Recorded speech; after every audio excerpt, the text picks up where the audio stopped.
ஒரு தீயில சொல்லெடுத்து ஒளி போடுற கையெழுத்து அன்னொருவ வந்திருக்காடு.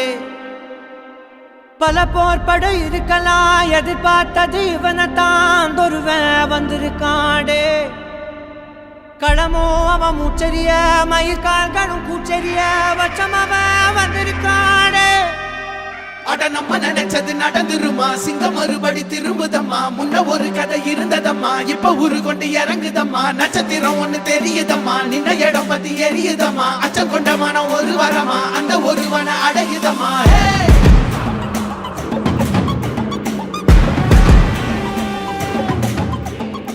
விஜய பிரபாகர் அவர்களுக்கு இளைஞர் அணி செயலாளர் என்கின்ற பதவியை இன்று முதல் அறிவிக்கப்பட்டு, அதனால கேப்டனின் மூத்த புதல்வர் கேப்டனின் வாரிசு விஜய பிரபாகர் அவர்களுக்கு கேப்டனின் மோதிரத்தை அக்ஷய திருதி நாளிலே உங்கள் அனைவரின் சார்பாகவும் நான் சாட்டுகிறேன்.